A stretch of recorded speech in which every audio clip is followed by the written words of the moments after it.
पीछे बढ़ के आगे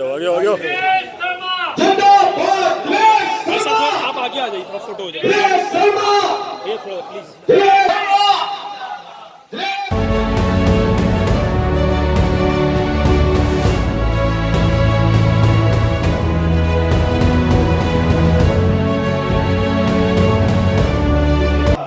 देश के सर्वमान्य जो भारतीय जनता पार्टी आज उस समय 11 करोड़ से ऊपर की जब पार्टी बनी थी तब पूरे देश का नेतृत्व जिनके हाथ में था, ऐसे आदरणीय हमारे डॉक्टर साहब यहाँ बैठे। मैं जोरदार ताली बजा करके सबसे आग्रह करूंगा कि उनका वंदन करें, अभिनंदन करें।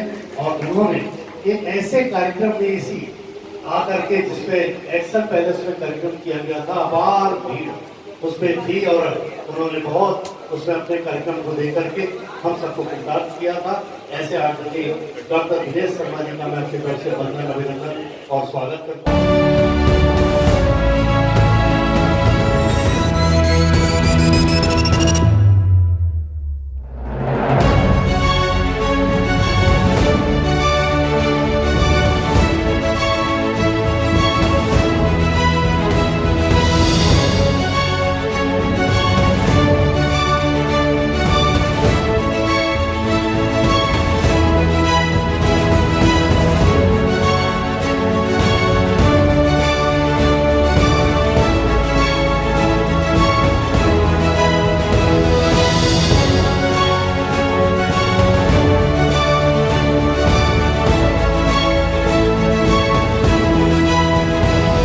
रामचंद्र की। भगवान राम, भगवान परशुराम के बारे में जानते तो भगवान परशुराम राम जी के बारे में जानते। एक लंबा संवाद होता है जिसमें राम जी स्वयं बखान करते हैं ब्राह्मण के गुणों का, लेकिन समाज में विकृतियां फैली। पहले ब्राह्मण कौन होता था? गांव का वैद्य भी होता था, गांव के झगड़ों को सुलझाने वाला मुखिया भी होता था। ब्राह्मण लोगों को पठन पाठन करके उनको योग्य बनाने का एक कार्य करने वाला व्यक्ति भी होता था। और ब्राह्मण समाज सुधार को करने वाला भी होता था, समाज को जोड़ने वाला होता था। कैसे?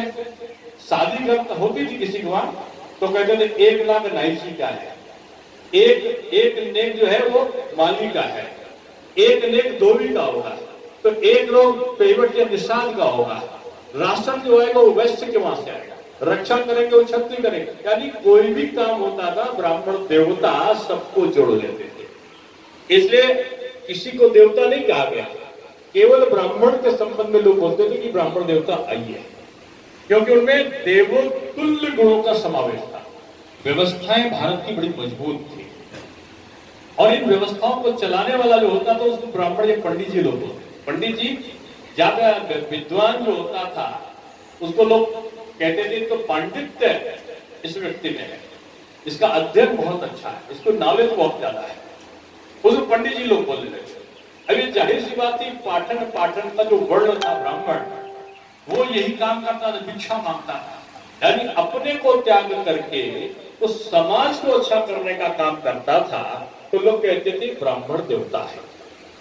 उस देवता को एक समय ये भी आया, कहा तिलक तराजू और तलवार मारो जूते इनको चाह, ये भी लोग बोलते हैं। ये नहीं जाने कि समाज के प्रति योगदान क्या है।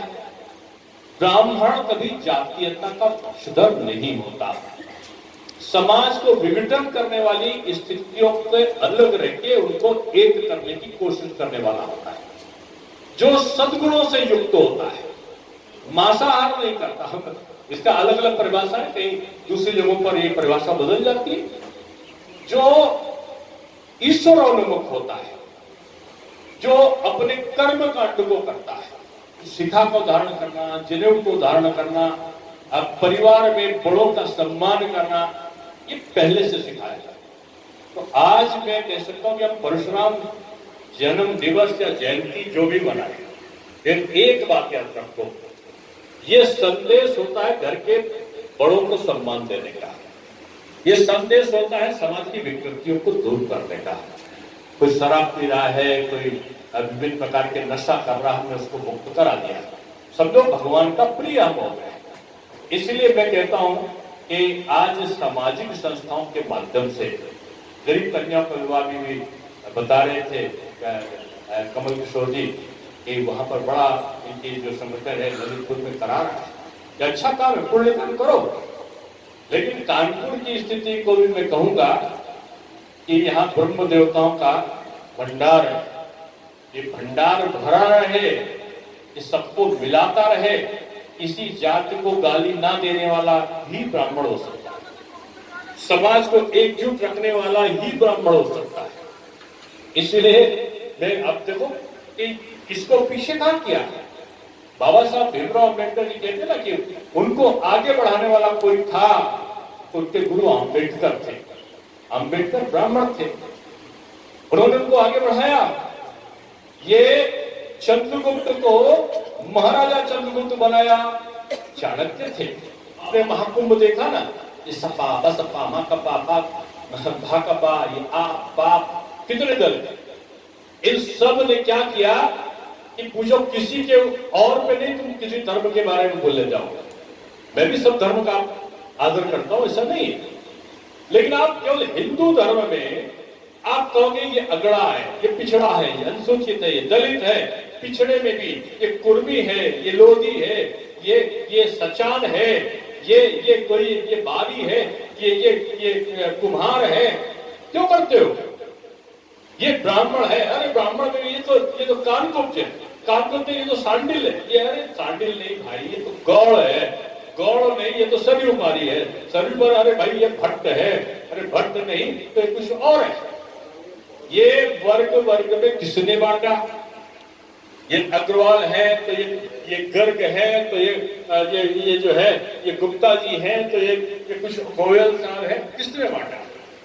हमने और आपने नहीं बांटा, ये अंग्रेजों ने बांटा और मुगल आक्रांतों ने बांटा। कुंभ ने पहली बार एक चीज याद रखना, 66 करोड़ से ऊपर लोग, 64 करोड़ के आसपास लोग आए। कब?